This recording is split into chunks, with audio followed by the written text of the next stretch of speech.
Chevre, how are you? I hope everyone is gesund, stark und freilich begashmis und beruchnis. I hope everyone is healthy, strong and happy physically and spiritually. I'm back in Melbourne, Australia, Mokum Ashlichos, and today we'll talk a thought for the week. Today is Erev Shabbos Kodesh Parshas Bereishis. Before we start with the thought of the week, we'll start with a prayer, as we spoke many times on this pasuk of Tehillim, Kapitel Chav Zayin, pasuk Aleph, LeDavid Adonai Oiri v'Yishi Mimi Iro Adonai Mois Chayai Mimi Yevchad. By David, Hashem is my light and my help, my salvation. Whom shall I fear? Hashem is the stronghold of my life. From who shall I be frightened? As we spoke many times, we first have to say LeDavid Hashem Oiri. First, you have to have Oir. Once you have Oir, you can know what's the difference between right and wrong. But also, as we'll see from today's parsha, we're going to speak about Oir and how important Oir is. Parshas Bereishis, the Frierdiker Rebbe writes in a letter, and the Rebbe spoke about this letter many times.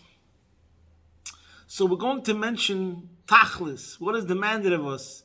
This Shabbos, we have to see this Shabbos as a monumental Shabbos, which has impact on the whole year. As we all know the saying of the Tzemach Tzedek, who said, "V'mishtel tzechavek Shabbos Bereishis," how one sets himself up on Shabbos Bereishis. That's how the whole year goes. So therefore, what we do this Shabbos is very important.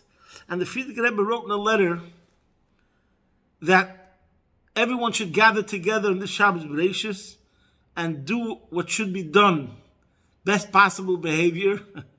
And this Shabbos should be Hashlama v'toisvis Oir ki tov. Concerning Shabbos Bereishis, the Frierdiker Rebbe said it should be a Hashlama, a replenishing any gaps or a void, whatever is lacking. That means Hashlama v'toisvis Oir, and adding to the light, additional light, which is good. That's the Lashon of the Frierdiker Rebbe, which he refers to Shabbos Bereishis. And the Rebbe spoke about this Lashon many times. But what's amazing is that this is about Shabbos Bereishis. And what does it say in Parshas Bereishis? It speaks about how the Eibishter creates the world. Bereishis bara likim eis hashamayim veis haaretz. And then it says, V'aretz eis hasoyu v'voyu, v'choshech al pnei soim, v'ruach elikim merechefes al pnei hamoyim. And then it says, V'yomer elikim hi oir, v'hi oir. The first creation of Hashem, that's a specific creation, even though we know the Maimon Azal, Bereishis nami Maimeru, and it says there's a Oretz, which is there, Soyu v'voyu, before it says Oir. And it says there's the Ruach Elikim Merechefes al Pnei Hamoyim, but still, generally speaking, we say, what was the first specific, particular creation? Vayomer Elikim hi Oir v'hi Oir. So the first creation that's known as a specific creation is the light. After that, the pasuk says, Hashem saw that the light was good, and then he separated the light from the darkness. Now Rashi says, why did he have to separate the light from the darkness? Because he saw that the light was good. And here Rashi says, it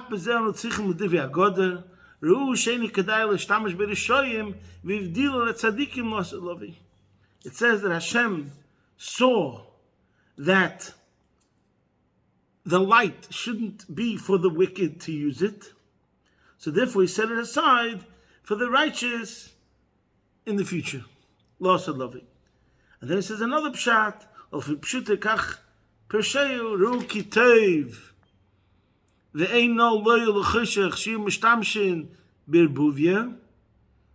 not proper that they should be mixed together. So therefore, so it seems that there's two perushim in Rashi. According to the first pshat, it doesn't seem like it's speaking about daylight as we know it in the physical sense. Therefore, it was put away for tzaddikim l'asad lovei. It's some very high spiritual level of divinity. And then according to the second pshat, it seems like it's the simple daylight. That, as we know it, that daylight is during day and night is for nighttime. In any case, we'll get back to this Rashi soon, but first let's talk about light. For those people that study Chassidus and Kabbalah, everyone knows there's a major discussion in Chassidus about why all of divine energy is called Oir. Oir Ein Sof, the light, the infinite light. We say there's the Oir HaMemalik Kalamim, there's the Oir HaSover Kalamim. We'll get to that soon. So all of spiritual energy and divine energy is called Oir, light. Why? So there's much discussion, deep discussion. Many Maimorim, Chassidic discourses talk about it. The difference between Oir and Shefa. Why wasn't it called Shefa, which means sustenance, nurturance, thing that we live off it? And the answer is because Shefa is a Mahus Tavama, it's something which has substance. It's definable. Oir, the reason why we use the term light as a metaphor for spiritual energy is because light, and including Oir HaShemesh, the physical light of the sun, we say light is unique in all of creation and all of existed things. In other words, in general, if Chassidus, Kabbalah is talking about godliness, so obviously we want to use, there has to be some term which we could relate to. And the reason why the term is used to discuss godliness and divine energy as Oir, because light is unique. How is it unique? It doesn't have the limitations of any other of creations, all other creations. How is that? Light has no weight. Light is not tangible. And that's why it's called Pshitus. Chassidus talks about the Pshitus of the Oir HaShemesh, literally translated simplicity, but it means not defined. What does it mean undefined? We can't measure it, we can't touch it, we can't see it. The expression I saw the light is just means to say when you came to some sort of understanding. But literally you can't see the light. Light just illuminates that which is already there. You don't see light, you see the things that the light uncovers.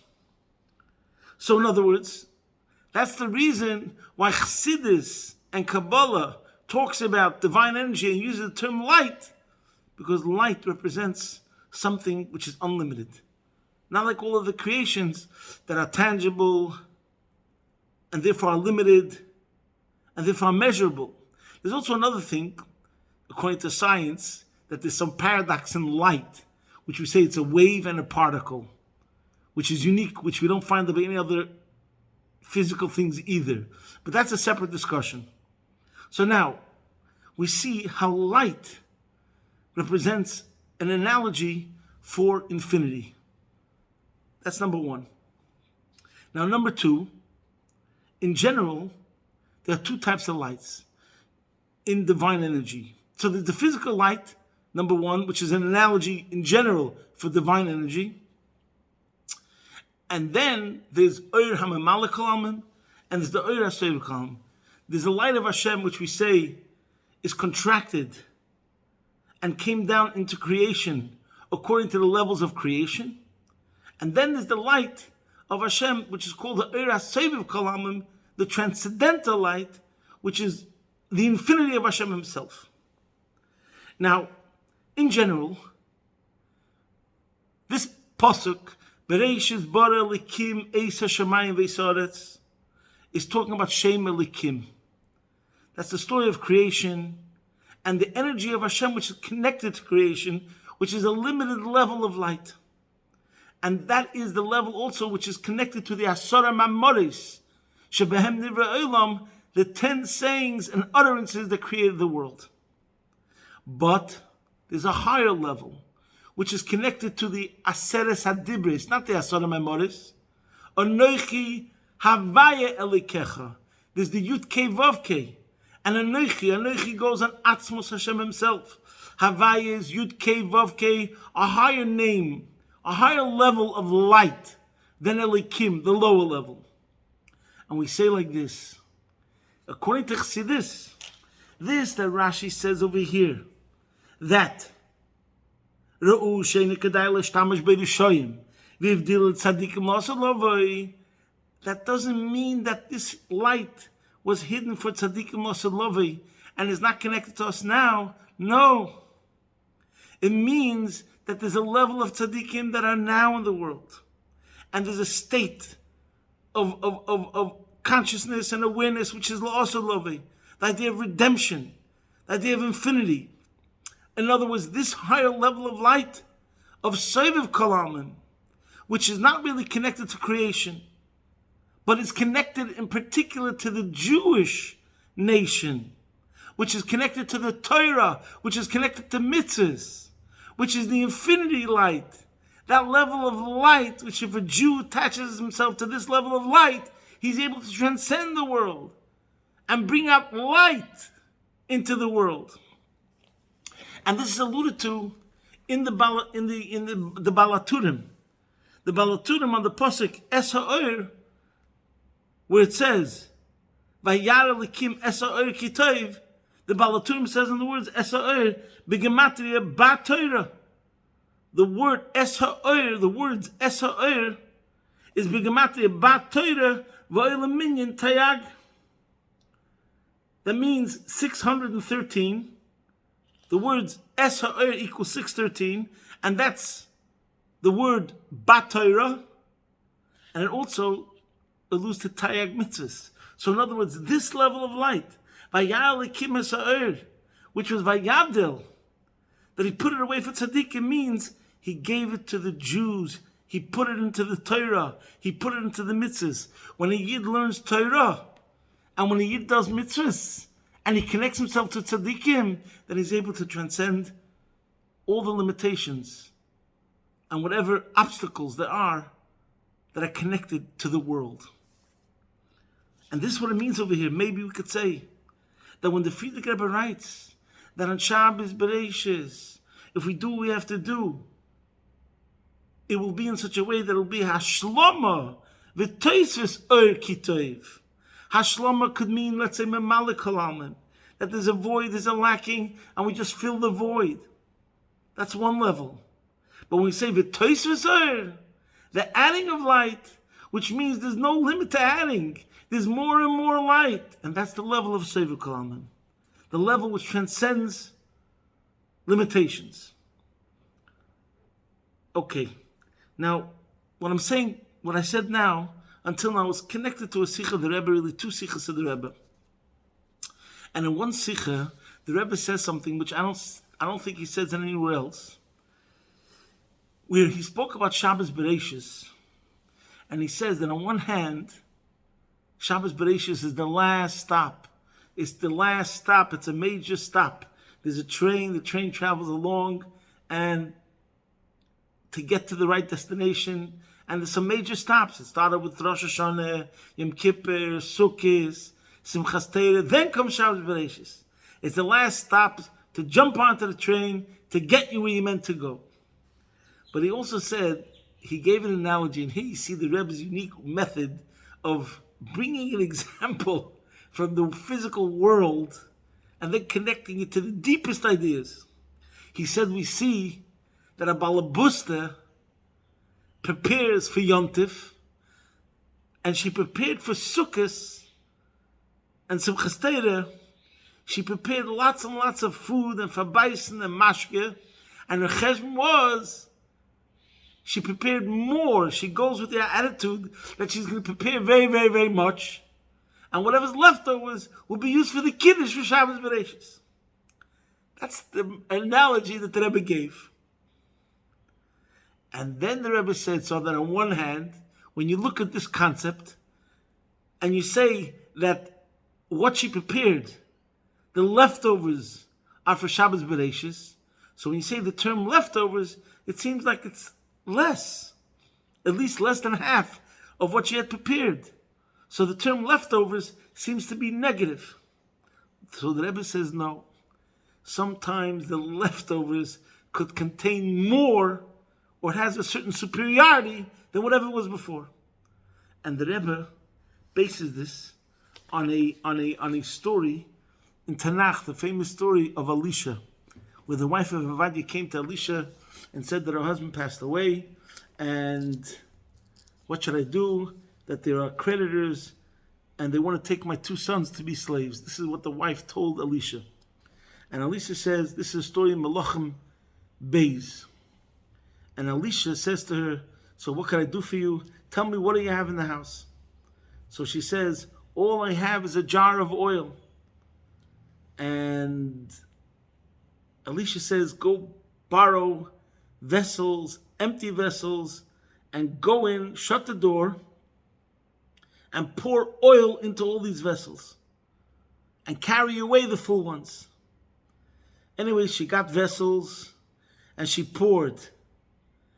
When she finished pouring the oil, this was the miracle, there was oil to fill all the vessels. As soon as there were no more vessels, the oil stopped. And then she, Vatovai, Vatagid L'isha Likim, so she told Elisha that they filled all the vessels, and then Elisha said, Vayemer L'chi Michri Es Hashemen. Elisha said, go sell the oil, which means all the oil that had filled the vessels. V'shalmi es nishyech, pay the creditor, the ones we owe money to. V'at uvanayich tichi banoisar. And Elisha said, you and your sons will live on the remainder. The remainder means what was still left in from where she poured the oil from. And there's the Maimon Azal that says on this, that what does it mean that they're going to live b'noiser? There's a Yalkut Shemini that says ad sheyichyu amesim, which means that the oil, how much she was there left for herself, which she didn't pour into the vessels, remained with her and was there forever, so to speak.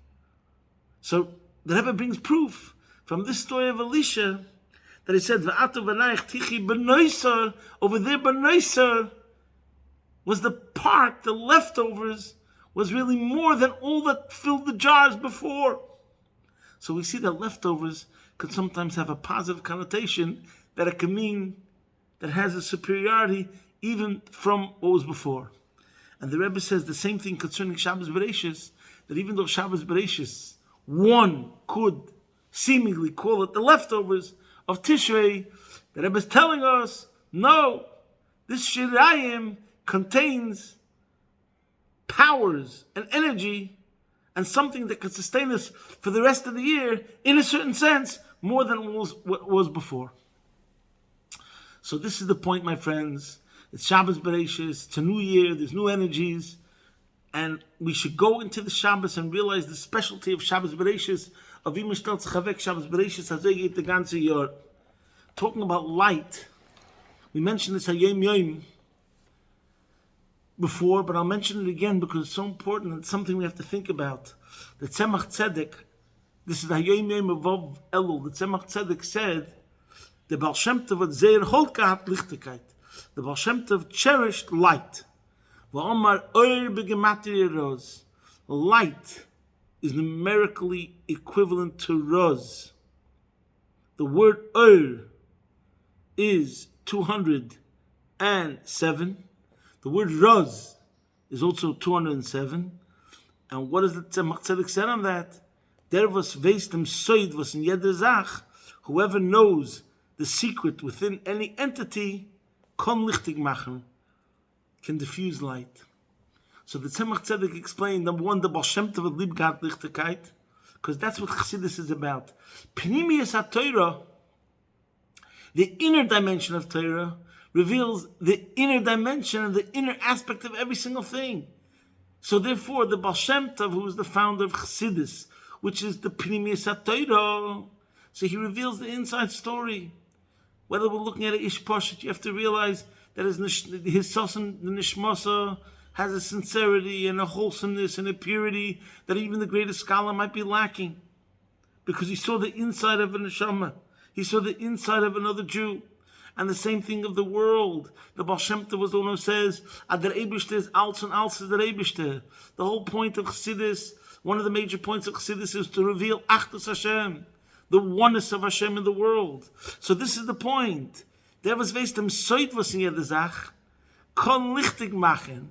When we start looking and not being fooled by the facade, or not being convinced by just the outside, what's going on externally or superficially, but understanding that there's a motive, there's an inside, there's a deeper layer. When we try to look at everything and understand what's behind it, to see Hashem in every single thing, so then we're able to bring light. Because that's the idea of light. Light is what reveals the true reality. The light of the Torah, the light of Pnimius HaTorah. So the Eibusha should help that we should make resolutions for this year, that we should connect more to the Pnimius HaTorah, and therefore we'll see the Roz of every single thing, and through that we'll be Megala, the Oir, and with the power of Oir, we're able to transcend the limitations of the world. And the Eibusha helping that through our doing what we have to do, we'll come to the Gula Mitzvah Shleima, take from Miyad Mamish, posting from my home, Be'ez Hashem Yisbarach, your man in Melbourne.